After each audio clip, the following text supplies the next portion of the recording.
Pierre-Antoine Plaquevent, bonjour. Bonjour. Alors, je profite de l'occasion. Aujourd'hui, c'était normalement une conférence de Youssef Indy à Genève qui a été annulée.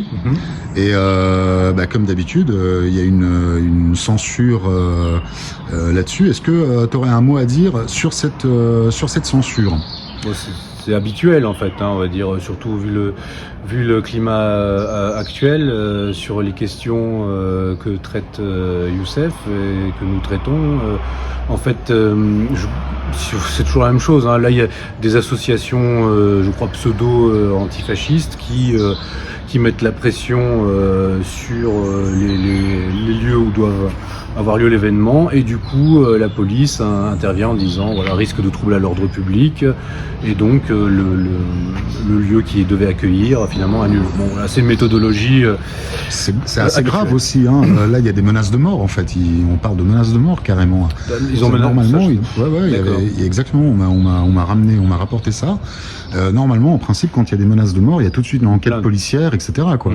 Et là, apparemment, la police aurait dit écoutez, c'est à vos risques et périls. Si vous organisez ça va pas le faire. Voilà. Oui, donc il faut savoir. Oui, voilà. Donc en fait, c'est-à-dire la police a pris parti avec ceux qui menacent de mort en fait. Oui, c'est ça. Ouais, c'est assez grave. Oui, c'est assez grave, mais bon, je vous dis, c'est pas très étonnant compte tenu du contexte actuel de répression de la parole publique. Donc voilà. Après, combien pèsent réellement ces associations, combien de militants ils ont réellement? Le problème, c'est aussi que tout le monde se laisse terroriser par des gens qui après sur le terrain, je pense notamment, en Suisse ou à Genève, ils sont pas non plus si nombreux que ça. Après, ils ont une capacité de nuisance. Effectivement, les commerçants, ou les gens qui vont accepter de faire des réunions de ce type-là, savent qu'après ils pourront avoir des nuisances, leurs vitrines cassées et autres. Donc c'est basé sur ce genre de terreur-là. Voilà. Donc le fait, par contre, effectivement, que la police n'enquête pas là-dessus, c'est problématique. Bon, après, on sait aussi traditionnellement que les associations de type extrême gauche sont généralement infiltrées par des gens qui travaillent avec la police et qui se chargent de leur faire remonter les informations quand il faut. Donc elles jouent un rôle de police précisément. Parfait. Et alors, rien à voir, mais une dernière petite question. On a vu dans la presse aujourd'hui que Donald Trump a déclaré que Israël devrait bombarder les installations nucléaires iraniennes. Qu'est-ce que vous pouvez nous dire là-dessus ? Est-ce que c'est purement électoral ou réellement il y a une politique américaine du Pentagone qui va aussi dans ce sens-là, qu'elle soit d'ailleurs démocrate ou républicaine ? Est-ce que les paroles de Trump ne reflètent pas finalement en fait la politique de l'État profond américain au sens renseignement et armée ? C'est-à-dire que, alors il y a plusieurs choses. Déjà, Trump veut plaire à la partie, même à ses sponsors néoconservateurs aux États-Unis, à une partie donc de l'opinion, au lobby qui n'existe pas aux États-Unis. Donc il tient ce genre de propos. Après, il y a les constantes géopolitiques, qui sont que finalement, au-delà des affrontements régionaux, comme en Ukraine, mais en Moyen-Orient, finalement, c'est une plaque tectonique. On voit les plaques tectoniques géopolitiques qui se frictionnent à ces endroits-là.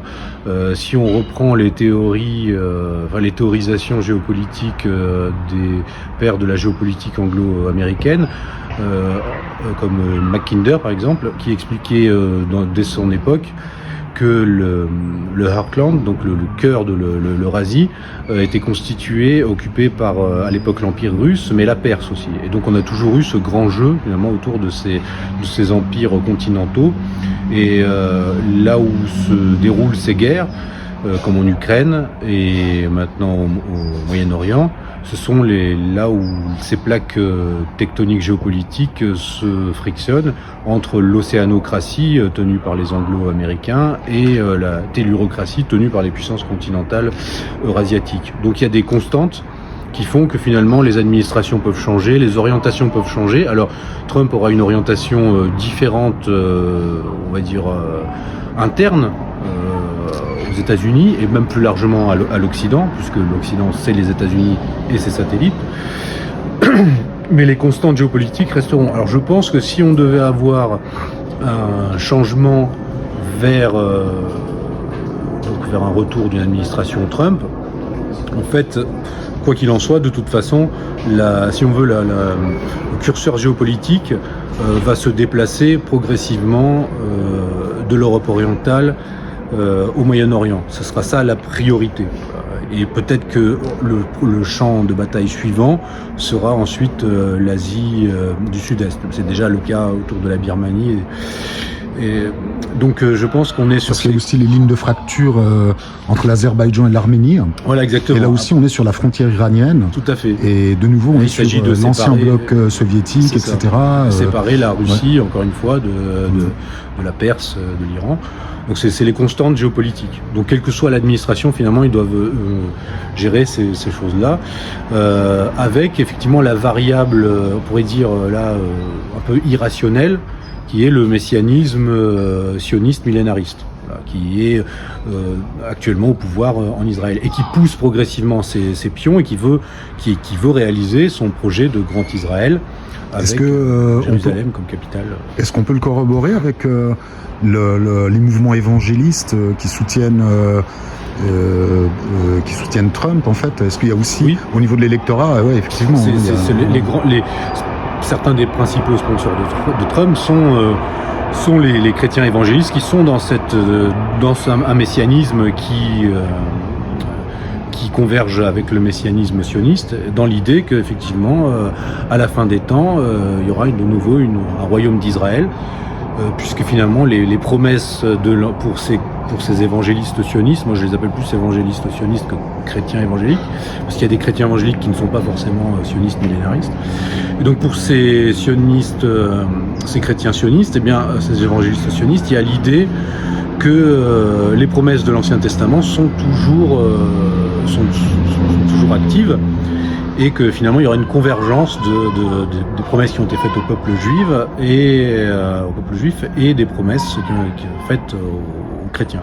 Et en fait finalement il faut presque, là encore ça rejoint l'idée de messianisme actif, c'est-à-dire il faut même participer à la réalisation et à l'accélération historique pour arriver à ce que le Messie revienne. En fait, eux sont dans une posture chrétienne qui considère que le Messie qu'attendent les Juifs sera l'Antéchrist, mais il faut accélérer sa venue pour accélérer le retour du Christ. Donc dans les deux cas, on est dans des choses qui sont, d'un point de vue traditionnel, considérées comme hérétiques. Le messianisme actif, même du point de vue judaïque traditionnel, était considéré comme hérétique. Cette posture là aussi qui consiste à vouloir accélérer la venue d'un antéchrist est forcément hérétique pour un chrétien. On ne peut pas accélérer le mal dans la perspective d'un bien plus grand ultérieur. Donc ils sont effectivement sur cette approche irrationnelle, et c'est là aussi la limite de l'analyse réaliste, en fait, c'est-à-dire que c'est quand on a des acteurs géopolitiques qui eux sont dans l'irrationnel, il faut pouvoir l'intégrer, on va dire, l'analyste réaliste doit pouvoir intégrer l'irréalisme et l'irrationnel dans son analyse. Voilà. Donc ça fait partie de notre travail et de ce que nous faisons avec Youssef. Excellent, merci pour votre analyse, en tout cas, c'était très enrichissant. Et puis, à une prochaine, et bonne continuation, Pierre-Antoine Plaquevent. Merci. Merci à vous.